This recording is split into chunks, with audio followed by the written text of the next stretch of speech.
오늘 마태복음 25장 1절부터 13절까지 말씀 같이 보았습니다. 열 처녀 비유에 대한 이야기인데, 다섯 처녀는 슬기롭고 다섯 처녀는 미련했다, 그런 이야기예요. 다 같이 등을 가지고 있었고 다 같이 신랑을 기다리고 있었다는 얘기죠. 그런 거로 봐서 세상 사람과 교회 다니는 사람을 얘기하는 것 같지는 않습니다. 그렇죠? 다 같이 등을 가지고 있었고 다 같이 등불이 있었고, 그리고 다 같이 신랑을 기다리고 있었다는 걸 보니까 세상 사람과 우리를 비교하는 그런 얘기가 아니고 교회 안에서 하나님 말씀을 듣는 사람들에 대한 이야기죠. 이것이 열 처녀가 다 열이니까 완전한 얘기고 모든 성도들을 얘기하는 그런 의미가 되겠죠. 그죠? 그런 의미에서 다섯 처녀는 슬기롭고 다섯 처녀는 미련했으니까 우리가 이 미련한 다섯 처녀, 어떤 사람을 보면 저 사람 미련한 다섯 처녀 같아, 어떤 사람 보면 슬기로운 다섯 처녀 같아, 이렇게 성경을 보면은 어떤 사람을 정죄하게 되겠죠. 그죠? 판단하게 되겠고, 그러니까 우리 마음속에는 다 미련한 것이 있고 슬기로운 것이 있어서 이렇게 선악간에, 우리 가운데 선악간에 이렇게 구분하는 것이 있다는 거죠. 그래서 미련한 다섯 처녀의 그 행동, 이것이 슬기로운 다섯 처녀의 행동으로 바뀌어야 된다는 얘기예요. 그러니까 우리 자신을 스스로 자기 혼자 말씀을 통해서 바라봐야지, 다른 사람과 우리를 비교하는, 이렇게 비교 성경을 보는 게 아니잖아요. 그러니까 내가 나를 바라보는 거예요. 하나님 말씀을 통해서. 이게 말씀이 거울과 같으니까 이 거울을 비추어 보면은 다른 사람을 이렇게 비추려고 하는 거 아니잖아요. 거울을 본다는 것은 나를 보려고 하는 거잖아요. 그러니까 진정한 나를 발견하는 거, 진정한 나를 발견하는 게, 그게 거울을 보는 사람의 목적에 딱 합당한 거죠. 그래서 이 성경책은 분명히 율법서고, 이 율법이라고 하는 책은요 10계명으로 되어 있고, 이 10계명은 모든 말씀을 말하는 겁니다. 그러니까 이 말씀을 통해서 이 거울이 나를 비추려고 하는 거고 나를 보려고 하는 것이니까, 진정으로 나를 발견하면 회개하게 되고 그래서 천국에 갈 수 있는 거고요, 진정으로 나를 발견하지 못하면 이게 긴가민가 한다는 거죠. 그래서 이 구원을 받기가 어렵습니다. 그러니까 거울을 보고 이것을 거울로 보면서 만족하는 사람이 있어요. 나 괜찮은데, 이렇게. 그러면 이제 거울이 참 감사하죠. 고맙고. 그죠? 그런데 거울을 보고서 나를 발견하고 내가 어떤 모습이 있는을 거울을 보면서 발견하는 거예요. 거울 보고서 나 멋진데, 이것도 볼 수 있지만 거울 보면서 뭘 보려고 그래요? 혹시 묻은 게 없나? 오늘 내가 이렇게 모양은 괜찮나? 지금 세수 안 했는데 어떻게 보일 것 같은가? 옷은 또 이게 잘 이렇게 맞춰서 이렇게 입었는가? 이러면서 이렇게 볼 거 아니에요. 그죠? 거울을 볼 때 그렇게 보잖아요. 그러니까 내가 혹시 흠이 있는 거나 뭔가 좀 이렇게 부족한 부분이 혹시 드러나는 게 있나 보려고 이렇게 거울을 보는 거지, 언제나 내 모습을 볼 때 완벽하면 뭐하러 거울 보겠어요. 그렇죠? 근데 거울을 볼 때는 내가 옷도 잘못 입은 게 있나? 아니면 색깔이 좀 안 맞나? 아니면 세수 안 했는데 머리가 흥크러졌나? 아니면 어디 묻었나? 이런 걸 이렇게 보려고 거울을 보는 거예요. 말씀이라는 건 나를 비추어서 내가 혹시 죄가 있는지를 보는 거잖아요. 죄가 있는지를 보고, 죄가 있는 것을 발견했는데 도저히 내가 해결할 수 없는 죄란 말이에요. 성경에서 나를 발견하는 죄들은 도저히 해결할 수 없는 죄란 말이에요, 우리 자신들이. 그래서 누군가가 죽어야지만이 해결되는 그런 죄이기 때문에 그 거울이 깨지지 않으면 도저히 나를 바라볼 수 없는 죄인, 나를 내가 바라볼 수 없는 죄인이라는 걸 발견하는 게 성경이에요. 그러니까 이 율법이라고 하는 이 성경을 통해서 이게 거울과 같아서 우리 자신들을 바라보는 거지, 다른 사람 쳐다보게 하려고 거울 쳐다보는 거 아니에요. 다른 사람 바라보면서 성경 바라보면 다 선악과가 되는 겁니다. 다 선악과 먹고 있는 거예요. 그러니까 똑같은 성경을 먹고 있는데, 이 성경 말씀을 듣는데 선악과를 먹고 앉아 있는 거죠. 그렇게 성경 보는 게 아니고, 다른 사람에게는 생명나무를 줘야죠. 다른 사람에게 생명나무. 우리는 선악과를 보고 선악과를 내가 자신이 먹었다는 걸 발견해야 되죠. 이것을. 그래야 생명나무가 오죠. 내가 선악과를 먹은 게 있어야 생명나무 먹을 거 아니에요. 그래서 내가 생명나무 선악과 먹는 거지 다른 사람에게 선악과 줄 수는 없잖아요. 그렇죠? 그러니까 내가 먹는 거예요. 선악과를 먹는 거예요. 이 말씀을 통해서 선악과를 먹는 거예요. 설교를 듣잖아요. 그러면 여러분에게는 선악과를 먹어야 되는 거죠. 그게 뭐예요? 선악에 나를 분별하는 거죠. 선악으로 나를 분별하는 거죠. 다른 사람 분별하려고 설교 듣는 거 아니잖아요. 자기가 설교를 듣는데 내가 이 점은 어떤 것 같아, 이 점은 어떤 것 같아, 내가 이제까지 살았던 건 이런 것 같아, 이런 걸 다 구분하는 겁니다. 구분해서 자기를 점검하는 거예요. 날마다 그리스도가 있는가 점검하고. 그리고서 이제 다른 사람에게 줄 때는 생명나무를 주는 거죠. 이렇게 생명나무를. 그러니까 말씀을 듣는 독자들, 우리 그 말씀을 듣는 청취자들은 모두 다 하나님 말씀을 통해서 거울로 비추어서 자기를 비추려고 말씀을 듣는 것이다. 이런 생각을 가지고 보는 거예요. 그러면 미련한 다섯 처녀와 슬기로운 다섯 처녀가 어떻게 보이겠어요? 다 나로 보이는 거죠. 다른 어떤 사람이 미련한 것처럼 보이고 어떤 사람은 슬기로운 사람처럼 보이는, 저 사람 열심히 교회에서 하니까 저 사람 슬기로운 사람 같아, 슬기로운 다섯 처녀 같아, 준비하고 주님 오실 걸 준비하는 것 같아. 어떤 사람은 교회에서 일도 안 하고 빈둥빈둥하고 그냥 교회 왔다 그냥 가버리고 이렇게 하면서 저 사람만 보면 참 미련한 것 같아, 주님 오시는 걸 준비하지도 않는 것 같아. 이렇게 우리 자신들이 판단해버리면 우리가 하나님 되어버리는 거예요. 그죠? 그러면 안 되는 거지. 그 미련한 다섯 처녀의 모습이 혹시 난 아닐까 이렇게 점검하고 슬기로운 다섯 처녀로 옮겨가야 되죠. 우리가 미련하다는 건 살찌고 비둔하고 뭐 어리석고 그런 얘기들이거든. 그게 이제 뭐냐면 자기 생각이 많은 거예요. 자기 생각이. 그러니까 설교를 들어도 자기 생각이 아직도 살아있는 거예요. 하나님 말씀을 하나님의 말씀으로 그대로 받아들여야 되는데 자기 생각들이 아직 살아있는 거 있잖아요. 그거 미련하다 그러는 거예요. 성경에서의 미련하고 이런 건, 그러니까 이것저것 다 먹어치우는 사람들 있잖아요. 살찌고 미련하고 어리석고 이렇게 표현하거든요. 슬기롭다라고 하는 건, 지혜롭다라고 하는 건 자기 생각이 다 빠진 거예요. 자기 생각이 다 빠져나간 사람을 슬기롭다 그래요. 그러니까 지혜롭다는 것은 그 지혜이신 예수님을 발견한 거예요. 그러니까 자기는 미련하고 주님이 지혜로우신 거구나 라고 하는 것을 발견한 거죠. 그러니까 미련한 다섯 처녀는 순전히 우리예요. 나를 말하는 거고, 슬기로운 다섯 처녀는 이게 바뀐 걸 말하는 거예요. 여기 바뀌는 사람, 그리스도 안에서 바뀌어지는 사람을 슬기로운 다섯 처녀라 이렇게 얘기하는 거죠. 어떻게 보면 신부가 됐다고 하는 것은 속에 누구를 모셨다는 거예요. 그리스도를 모셨다는 얘기거든요. 그래야 신부가 되는 거지. 처녀가 잉태하게 돼요. 자, 예를 들어서 처녀가 잉태하게 되면, 아이를 잉태하게 되면 그 이름을 예수라 하라. 마리아 얘기예요. 마리아 보고 이제 말하는 거예요. 마리아 보고 처녀가 잉태하여 아들을 낳을 것이요 그 이름을 예수 임마누엘이라 해라. 그렇게 얘기하잖아요. 하나님이 함께 하신다. 그러면 처녀가 아기를 잉태했어요. 그러면 아기를 잉태하고 아기를 낳았어요. 그러면 이제 처녀예요, 뭐예요? 여러분, 아기를 잉태하고 아기를 낳았으니까 아기 처녀일 때 아기를 잉태했어요. 그런데 아기를 낳으면 이게 처녀예요, 이제 어머니예요? 어머니가 되는 거예요. 처녀인데, 똑같은 처녀인데 어머니가 되어 있단 말이에요. 누구 어머니예요? 이 아이의 어머니가 된다는 거지, 그죠?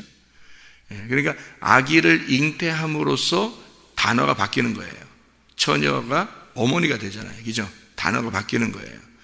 그럼 우리가 신랑을 만났다, 슬기로운 다섯 처녀가 됐다 이런 것은, 슬기로운 다섯 처녀에서 신랑을 만났다고 하는 건 처녀인데, 우리가 여전히 처녀인데 신랑을 만난 거예요. 그러면 어떻게 할 때 신랑을 만나서 처녀란 단어가 없어질까요? 똑같은 처녀인데, 여자예요, 여자. 근데 신랑 만나면 뭐라 그래요? 신부라 그래요.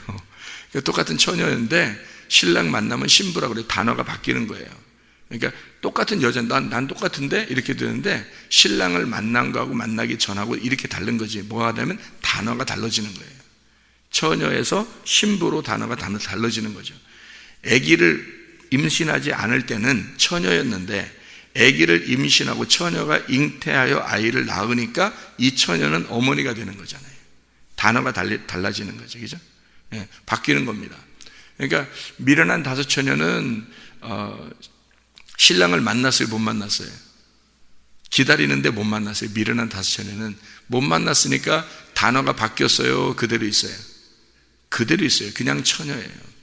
그러니까 처녀는 뭐 해야 돼요? 예, 아이를 잉태해야 된단 말이에요. 신랑을 만나서 아이를 잉태해야지만이 어머니가 되거든요. 그러니까 처녀가 잉태해서 아이를 낳아야 임마누엘이 되는 거예요. 하나님이 함께 하시는 거예요.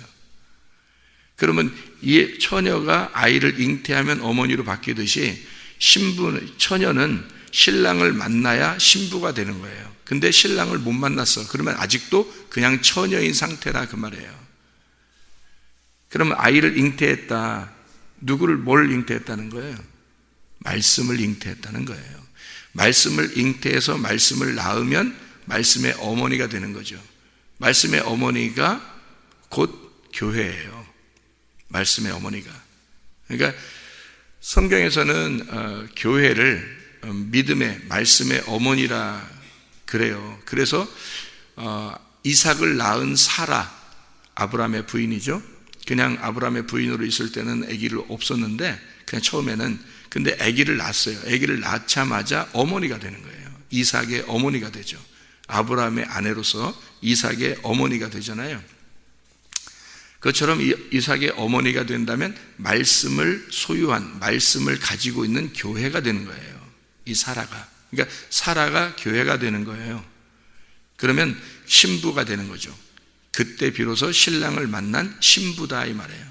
그러니까 신부는 반드시 뭐 해야 되는 성경에서는 아이를 잉태해야 된다. 그게 말씀이신 예수를 잉태하는 어머니가 되는 거예요. 그러니까 남편에게서는 부인이 신부고 아이에게서는 어머니가 되는 거란 말이에요. 그게 성경의 원리예요. 그러니까 성경은 다 그 얘기를 하는 거예요.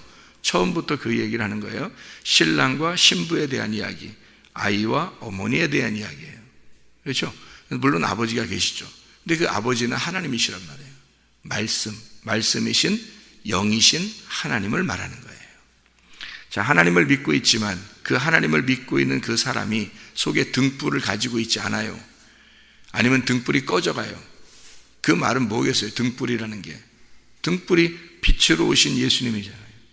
빛으로 오신 예수님이야. 그것이 드러나야 되겠죠. 그러면 그 등불이 드러나야 되니까 그 등불이 드러나지 않으면 등으로 내가 지금 그 등불을 가리고 있는 거예요. 그죠? 이걸 가리고 있는 거예요. 그럼 속에 등불이 진짜잖아요. 이게 성령이고 이게 빛이란 말이에요. 하나님이고 그게 말씀이란 말이에요. 그것이 드러나야 된다는 거죠. 등불이 꺼지지 말아야 되는 거예요. 그래서 이게 항아리를 들고서 가가지고 전쟁을 하면서 항아리 들고서 가가지고 항아리만 그대로 들고 있으면 돼요? 안 돼요? 안 되죠? 속에 등불을 가지고 있어요. 항아리를 들고서 막 갔어요. 이게 가가지고 그냥 등불 속에 있는데 항아리 들고서 계속 있으면 안 돼요. 이 항아리를 깨뜨리고 소리를 질러야 된다. 항아리를 깨뜨리면 속에 뭐가 나와요? 등불이 확 나온단 말이에요. 그 빛이 드러날 때 그 빛이 어둠을 밝히면서 어둠을 깨버리는 거예요. 그러니까 그 지금 적군이라고 하는 그 성은 어둠이란 말이에요. 어둠을 이쪽 등불이 이 항아리라고 하는 것으로 이렇게 쌓여 있어서 이 항아리가 쌓여 있는 것 그대로 있으면 안 돼요. 그러니까 이 항아리가 깨져야 돼. 깨지고 등불이 나와야 되는 거예요. 그러면 등불이 나오면 어둠을 깨버리잖아요. 파괴시키잖아요. 어둠을. 이게 어둠에 온 빛이란 말이에요. 이게 첫째 날이라고요. 첫째 날. 그죠? 어둠이라는 땅에 빛이 들어오는 게 첫째 날이라고요. 그 첫째 날이 이루어진 것이 안식이라고. 우리 어둠이라는 나에게 빛이 오면 안식이 되는 거예요. 근데 빛이 안 오고 늘 어둠이야. 내가 내 주장을 하고 내 스스로 살고 내 생각대로 살고 설교 말씀은 설교 말씀이고 나는 나고 이렇게 자꾸 해버리면 이게 어둠이 계속 있는 거예요. 거울을 깨듯이 나를 깨뜨려 버려야 된다고. 그러니까 내 어둠을 누군가는 죽어야 된단 말이에요. 그래서 없애버려야 되는데 그게 안 되면 계속해서 어둠이 있으면 이것은 첫째 날이 안 온 거예요. 첫째 날이 안 왔으니까 일곱째 날이라는 안식일도 안 온 거죠. 무슨 말인지 알겠죠? 그래서 어둠의 빛을 비추어야지만이 온전한 거란 말이에요. 등불이 켜진 거라는 거지. 마찬가지로 이 등불이 속에 감추어져 있으면 안 돼요. 그래서 예수 그리스도가 하나님의 영을, 하나님의 말씀을 속에 간직하고 왔다고요. 뭐가? 말씀이 왔단 말이에요. 속에서 말씀이 왔는데 이렇게 껍데기로 뭐를 입고 왔어요? 육체를 입고 왔다고요. 예수님이. 그죠? 말씀이 육신을 입고 왔다고. 옷처럼 이렇게 입고 왔단 말이에요. 옷처럼 입고 와가지고 자기가 마지막에 자기는 뭐 때문에 지금 이 땅에 온 거예요? 사람들을 위해서 죽으러 온 거예요. 계속 죽으러 가는 거예요. 그러니까 죽으려고 그게 목표야. 자기의 목적이고 자기의 목표예요. 그게 최종 마무리예요. 그러니까 나는 죽으러 간다라고 얘기하는 게 자기로서는 굉장히 흥분되는 얘기란 말이에요. 마지막 나는 죽으러 간다. 이 말이 마지막으로 중요한 말인데 베드로가 어떻게 했어요? 죽으면 안 돼요 그러잖아요. 그러니까 예수님은 어떻게 이 사탄아 뒤로 물러가라 그러죠. 왜냐하면 네가 나를 넘어지게 하려고 하는 자다. 그러니까 너는 나를 반대편에 서 있는 자다. 너와 내가 상대편, 반대편에 서 있는 자다 이거야. 내가 서쪽에 있으면 너는 동쪽에 있는 자라는 거지. 그게 사탄이에요. 그게 사탄. 그러니까 베드로는 인간적인 마음을 가졌어요. 그게 우리가 볼 때는 착한 마음이잖아요. 잘 생각해 보면, 성경에 보면 우리가 잘 생각해 보면 착한 마음이죠. 왜냐하면 예수님 죽으러 간다는 것에 대해서 동정한 거죠. 동정하고 죽으면 안 되는데 우리 같이 있어야 되는데 왜 죽어요? 이렇게 동정하는 마음이거든요. 인간적인 마음으로 봐서는 동정하는 마음이니까 그 마음이 이해가 되겠지만 하나님의 말씀으로 보면 이해가 안 되고 완전 반대되는 말이죠. 인간의 생각과 인간의 말은 사람들이 볼 때는 이해가 될지 모르지만 사람을 기쁘게 하는 말이니까 하나님을 기쁘게 하는 말은 아니란 말이에요. 하나님을 기쁘게 하는 말은 다소 인간들에게 좀 부딪히는 말이 있다 할지라도 하나님의 말씀이 그대로 얘기를 해야 되죠. 그러니까 하나님께서 무슨 의도를 가지고 여기에 있는 이 말을 하고 있는 것인가를 파악하고 얘기해야 되겠죠. 그거예요. 그게 다소 인간들에게는 좀 부딪히는 말일지라도 그게 하나님 말씀이라고요. 그런데 인간적인 생각을 가지고 베드로처럼 얘기하게 되면 사탄이 되는 거예요. 사탄이 밖에 있겠어요? 교회 안에 있겠어요? 교회 안에 있는 거예요. 사탄이 왜 성경에서 보면 사탄이 예수님 있는 곳에 또는 예수님이 가는 곳에 귀신이 드러나고 왜 그렇게 하겠어요? 말씀을 가지고 역사하기 때문에 그렇습니다. 사탄은 말씀 가지고 역사하는 거예요. 사탄이 밖에 나가서 밖에서 그냥 돌아다니는 그런 그냥 바람처럼 돌아다니는 그런 것만 그렇게 사탄으로 우리가 알고 있죠. 그게 아니고 성경에서 사탄은 말씀을 가지고 있는 자예요. 말씀을 가지고 있는 자. 그게 사탄이에요. 그러니까 말씀 가지고 역사합니다. 그걸 악하게, 그러니까 인간적인 방법으로 인간을 신으로 만드는 거예요. 인간을 신으로 만드는 게 사탄이란 말이에요. 잘 생각해 봐요. 하나님 말씀을 가지고 여러분, 어떤 사람은 왜 이단이 되고 이단 교주도 되고 하나님 말씀을 가지고 왜 어떤 사람은 이단에 빠지기도 하고 하나님 말씀 가지고 왜 엉뚱한 인간적인 말들을 자꾸 하냐는 거죠. 왜 그러냐면 성경 말씀을 가지고 이 말씀이 자기에게 사탄이 되어버린 거예요. 그래서 자기를 하나님으로 만들어버리는 거예요. 이 말씀이 선악의 말씀을 선악의 이제 말씀이죠. 선악과 나무 그거를 먹으래요. 먹으면 뭐가 된다고? 너 하나님처럼 된다 그러잖아요. 그죠? 그게 인류에게 온 죄란 말이에요. 그 누가 만들었죠? 사탄이 만든 거예요. 네가 이런 존재라는 것을 가르쳐 주려고 성경에 써놨는데 만약에 그것을 먹었다 안 먹었다 우리는 알지도 못해요. 그걸 먹은지 안 먹은지 우리가 봤습니까? 모르잖아요.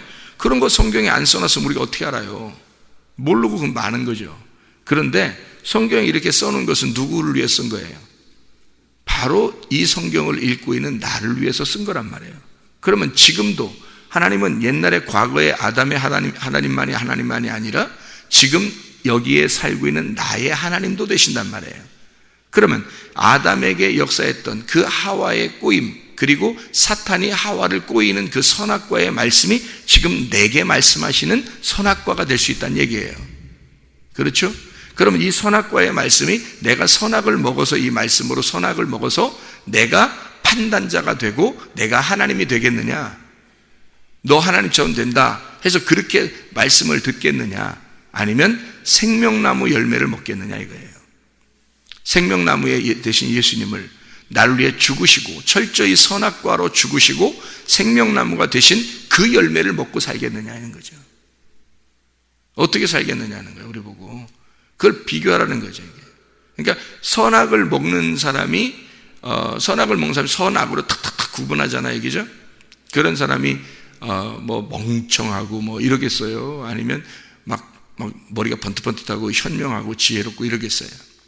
머리가 현명하고 지혜롭고 그러죠. 막 지식이, 선악을 알게 하는 지식이 충만하죠. 그죠? 이렇게 풍부하잖아요. 선악을 아는 지식이 풍부하다고요. 그런 사람이 현명하고 똑똑하고 스마트하고 이 땅에서 좀 막 엘리트 같고 그런 사람이란 말이에요. 이렇게 선악을 알게 하는 나무를 먹은 사람은 지식이 있는 거예요. 지식이 충만하다고요. 성경의 지식도 충만하고요. 그러니까 지식적으로 머리로 충만한 거예요. 이게. 하나님 같이 그렇게 된 사람. 그걸 성경에서 뭐라 그러냐면 오늘 본문의 말씀에 있는 것처럼 미련한 다섯 처녀라 그러는 거예요. 그러니까 우리는 딱 이 사람을 딱 봐가지고 저 사람이 가슴으로 하나님 말씀을 받아들였느냐, 저 사람이 몸과 마음으로 진짜 하나님을 경험한 사람이냐, 그러면 지혜로운 자고요. 그렇지 않은 사람은 다 멍청한 거예요. 다 미련한 거야. 하나도 부러워할 거 하나도 없어요. 여러분. 다 미련하고 미련한 신랑을 못 만나는 처녀로 죽을 자들이야. 그 사람들이 처녀로 죽을 자들. 그러니까 내 속에 진짜 그런 것들이 있는가를 점검하란 말이에요. 내 속에 그런 것들이 있는가, 이런 진짜 미련한 것들이 내 속에 있는가, 내 속에 내가 하나님처럼 살려고 하는 그런 것들이 있는가, 내가 중심돼서 내 중심으로 살아가려고 하는 것들이 있는가, 순전히 자기가 똑똑한 척하고 있지만 진짜 알고 보면 하나님 나라에서 보면 진짜 멍청하고 미련하고 어리석은 자들,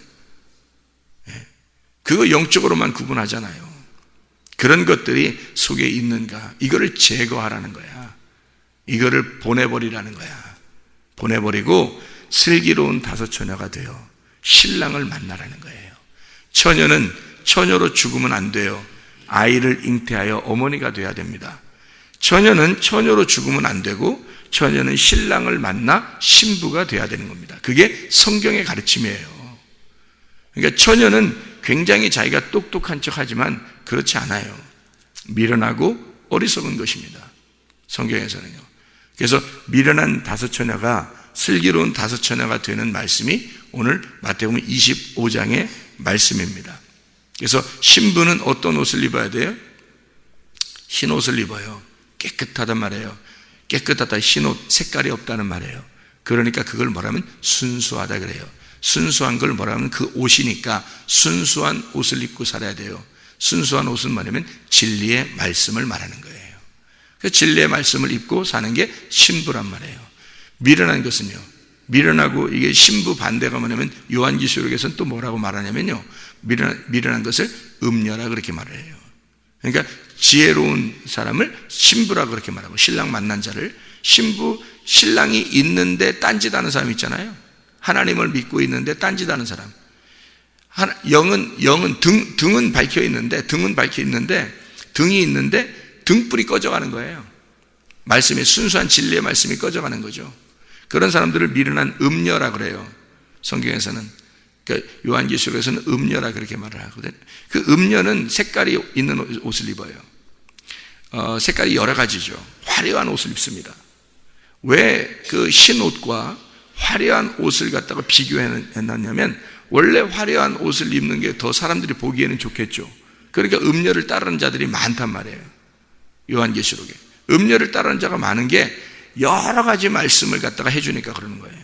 여러 가지 말씀을 해주니까, 이 얘기했다 저 얘기했다 이 얘기했다 저 얘기했다, 세상에 있는 얘기도 충분히 이야기를 해줍니다. 그러니까 이 얘기했다 저 얘기했다 하니까 색깔이 여러 가지죠. 화려하잖아요. 사람들이 따를 만한단 말이에요. 화려한 옷을 입었으니까. 그런데 순수한 흰 옷 한 가지만 입는 사람은요, 별로 보여지질 않아요. 특이하게 나타나지도 않고요. 그죠? 특별해 보이지도 않고 그냥 하얀 옷 하나만 입었단 말이에요. 순수한 하나님의 말씀 하나만 말씀을 가지고 있다고요. 근데 진짜는 그게 진짜예요. 그러니까 신부가 될 거냐 아니면 음녀가 될 거냐라고 비교하잖아요. 그죠? 그러면 저 사람은 음녀 같아, 저 사람은 신부 같아, 이걸 또 얘기하려고 하는 거예요? 아니면 우리 속에 있는 음녀를 제거하고 신부가 돼야 되겠어요? 속에 있는 음녀를 제거하고 신부가 돼야 된다는 걸 말하는 거잖아요. 또 그게 그 말씀이잖아요. 우리는 여전히 말씀을 들을 때 이 말씀을 가지고 이상하게 선하게 눈으로 보게 되고 선하게 귀로 듣게 된다고요. 그래서 사람을 자꾸 판단하게 되는 거예요. 자기는 괜찮은 사람처럼 여겨지고. 그러면 안 되는 거예요. 성경은 순전히 자기를 바라보라고 하는 거예요. 순전히 자기를 바라보라고 쓴 책이에요. 그 자기를 위한 거울이지, 남을 비추는 거울이 무슨 나에게 무슨 필요했겠어요. 이게 남을 비추는 거울이 내 거울이 돼야 되잖아요. 나를 비추는 거울, 이렇게. 그게 말씀이란 말이에요. 그래서 어느 날 이것이 거울이 깨지는 날이 와요. 그러면 그게 누가 깨진 거예요? 내가 깨지는 날이란 말이에요. 거울이 깨지는 거, 내가 보는 거울이 깨져버리는 날, 그날 회개한 날이에요. 그날 내가 없어지는 날이야. 그날 내가 없어지는 날이고, 그날 주님 만나는 날이에요. 그날 신랑이 이로다 문이 열리는 날이에요. 문을 열린다 그러니까 이렇게 열리는 줄 아는데, 그렇게 연다고 생각하니까 또 착각하는 거예요.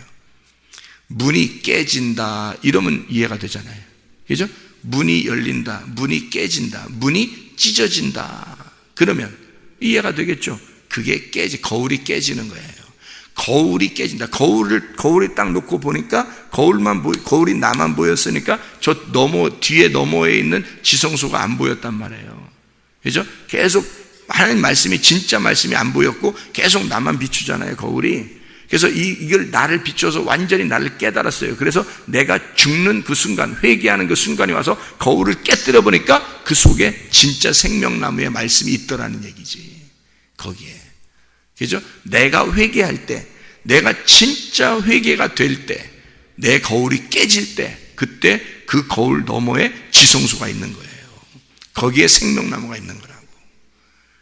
그게 문이 찢어져야 되는 거예요. 그 문이 열려야 되고 문이 깨져야 된다고 그랬잖아요. 그게 언제 깨졌어요?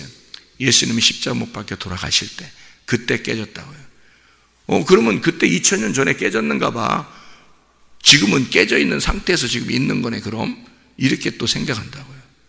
여러분, 그때 주님이 죽으실 때 누가 죽은 거예요? 내가 거기에 매달려 죽은 거야 된다고. 내가 거기에 매달려 죽는 것이 되니까 그 2000년 전이 아니라 지금인 거지. 지금 내가 죽는 게 돼야 되는 거지. 내가 지금 죽어야 지금 지성소 문이 열리는 거지. 예수님은 열렸어요. 예수님은 마음을 열었어요. 그리고 우리를 갖다가 받아들였다고, 자기의 심장으로. 그런데 지금 내가 그 문을 지금 열어야 돼. 그러면 지금 연다는 말은 지금 찢어져야 된다는 말이고, 지금 깨져야 된다는 말이잖아요. 지금 죽어야 된다는 말을 얘기하는 거예요. 지금 거울이 깨져야 된다는 걸 얘기하는 거잖아요. 그럼 지금 뭐야? 지금 내가 죽는 걸 말하는 거지. 지금 내가 죽어야 이게 열리고, 열리면 그리스도가 보이고 그리스도가 들어오는 거죠. 나의 심장으로. 그게 구원인 거죠. 그러니까 구원은 이미 이루어졌어요. 예수가 구원을 다 이뤘어요. 그 구원이 내게 들어오려면 내가 죽어야 들어올 거 아니에요. 생각을 해보시라고요. 근데 그냥 그거를 거부하고 밀어내고, 아직도 내 속에 미련한 것들이 끼어있고, 아직도 화려한 것들을 추구하는 그런 음녀의 속성이 아직도 있다면, 음녀를 빨리 제거하고 음녀라는 나를 깨뜨리고 미련한 다섯 처녀라는 나를 죽이고, 그리고 슬기로운 다섯 처녀가 돼야 하고 신부가 돼야 된단 말이에요. 신랑을 만나는 신부가. 그게 진짜 신랑 만난 사람이죠.